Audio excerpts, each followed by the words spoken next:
The busy part of free agency is behind us, so that means we have a ton of new dynasty value to look at. And I'm specifically looking into which guys have seen massive value jumps that I don't necessarily think are warranted. So I'm looking to sell every player in today's video. Let's just get into it. Number one, it's Hollywood Brown. For most people, he is probably considered the biggest winner of free agency. He lands with the Kansas City Chiefs, and his dynasty value reflects the new offensive situation. He goes from wide receiver 50 all the way up to wide receiver 34. Nothing about Hollywood Brown's talent has changed. A guy most people considered a wide receiver 5 is now getting wide receiver 3 value, and it continues to tick higher. The history from the last couple of seasons has told us we tend to overrate the Chiefs' offensive environment. The last 3 wide receivers they have added in free agency and via trade have all seen similar jumps in value and really have either not maintained or lost dynasty value since that initial jump. Let's just look at it, right? This goes back to 2022. All 3 of them were added in that same season. Juju Smith-Schuster, he was rated as the wide receiver 46 on Keep Trade Cut. As soon as he signed with the Chiefs, he jumped to wide receiver 36. We all know how that goes. Juju has a fine season with the Chiefs, but his dynasty value cratered because he left the following season, and even by the end of the year, it was already slipping because they had added additional pieces. You have Marquez Valdes-Scantling, also signs with the Chiefs in 2022. He goes from wide receiver 109 up to wide receiver 60. Nothing crazy, nothing spectacular, but a player we had all left for dead found value and became a viable trade piece in a lot of deals. Obviously, we know what happened with MVS. And then my favorite one of all, Kadarius Toney, with the New York Giants, doing nothing, injured, unproductive, wide receiver 62. Nothing changes about Kadarius Toney other than getting traded to the Kansas City Chiefs, and he skyrockets to wide receiver 29. Nothing about Kadarius Toney had changed. The player, the production, the injury history, all of it the same, but he's now tied to Mahomes and Andy Reid, and there's an opening in this offense. They're looking for a wide receiver 1. So everybody pushes his value up to its absolute peak at wide receiver 29. Does not pan out. And now you have Hollywood Brown. We already talked about it, right? Wide receiver 50 to wide receiver 34. I don't know if it's warranted because over the last couple of seasons, you've gotten diminishing returns with Hollywood Brown. And yes, he is young and he's exciting. I think this is the opportunity to sell on the hype. He's on a 1-year deal with the Chiefs. It's not guaranteed he's back. He's behind Rashee Rice, or at least that's the expectation I have. He's behind Travis Kelce. So you're looking at the third option, which traditionally has not been a lucrative fantasy spot on the Chiefs. So the hype around Hollywood Brown, I think, is an easy sell. And what can you get for him? That's the real question, right? Is it actual hype that I can capitalize on? Since he has signed with the Chiefs, he has been traded for the 110 in a Superflex league. Yes. And then he has been traded for Cooper Kupp and a 2026 second. I don't know if Cooper Kupp is light years better than Hollywood Brown. My gut feeling, my assumption is yes in 2024. And then I think the additional second helps hold off kind of, the years you're giving away for Hollywood. Pair Hollywood Brown with picks even to go up and get more established wide receivers that have some longevity in front of them, because I don't think it's going to be Hollywood Brown, at the end of 2024. Switching gears to running back, I want to talk about Zamir White. And for most people, he is probably the biggest winner at the running back position that didn't change team. And he doesn't get any major competition. He gets Alexander Madison. This leads to his value jumping from RB35 up to RB21. Again, nothing has changed about Zamir White other than right now he's projected to be the lead back in Vegas this season. In year 3, with day 3 draft capital, only has 4 games where he has been the true workhorse. And to his credit, in those 4 games, Zamir White was fantastic. Antonio Pierce leaned on him. He was a focal point in the offense, and he puts up 15.2 points per game. It's really a volume play for Zamir White. You're not looking at him and saying elite talent at running back. You're not looking at a guy long-term that's probably going to get a second contract and have a massive workload with his next team or with Vegas even. So you're looking at a 1, maybe 2-year rental at running back for a player that I think is a pretty middling talent in the NFL. And he fits the mold of these other running backs I'm going to talk about here that just tend to lose value over the course of the season. If you go to 2023, you have Alexander Madison.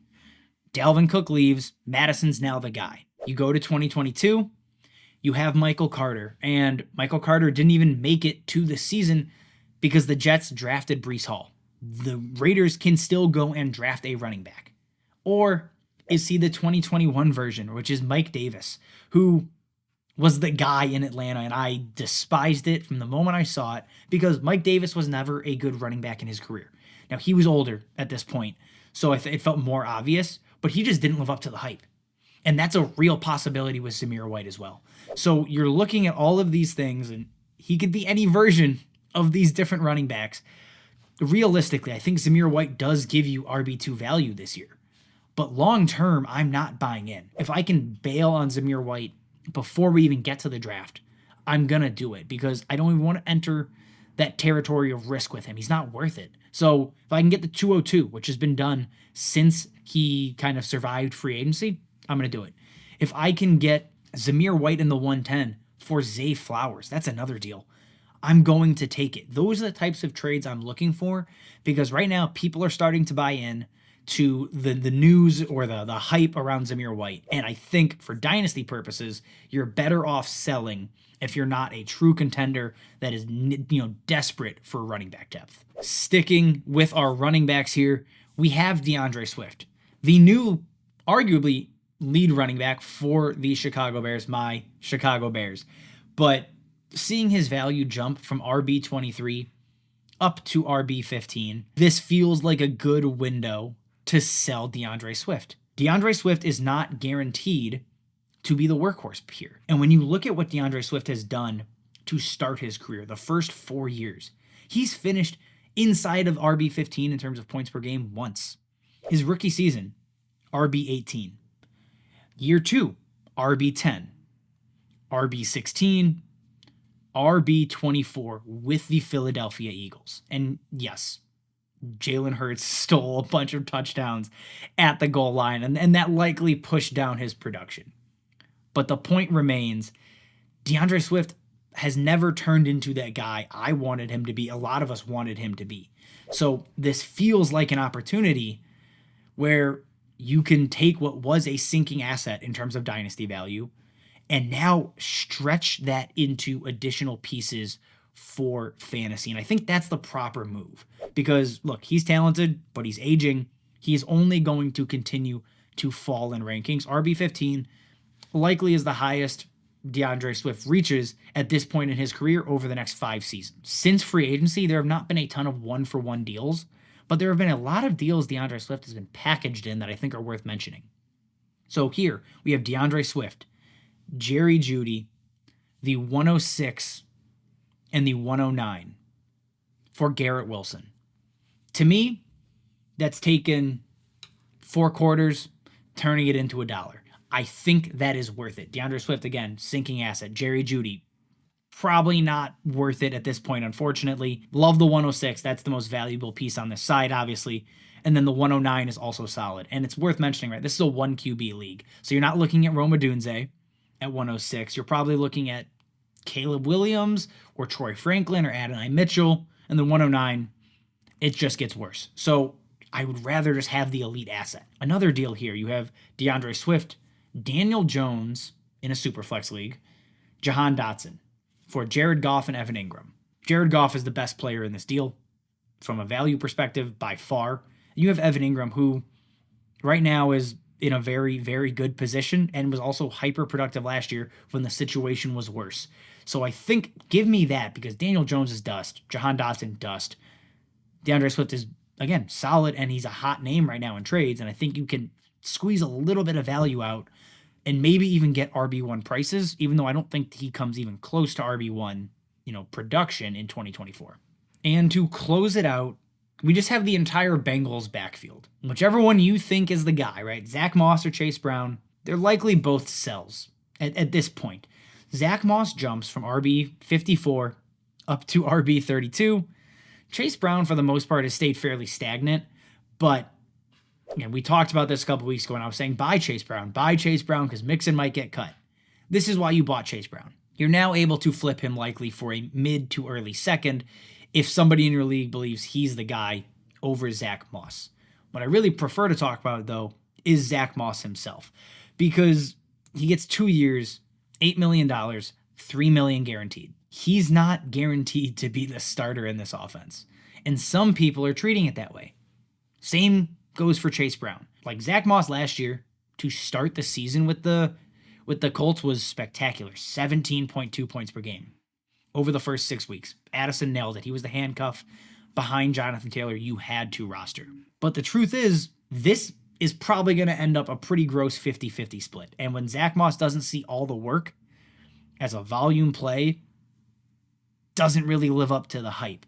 And even later in the season, right, he had 2 more games where he was seeing 90% of the snaps. His production fell off dramatically. And it's hard to say, right, were the first 6 weeks the real Zack Moss, or was the second half of the season what we actually should expect? It's just, it's a mixed bag. Zack Moss is not some sneaky weapon that is guaranteed to give you top 10 production, top 15 production, right? No, he's a handcuff and a spot starter. You can trade him and the 210 and get up to the 112 or the early second.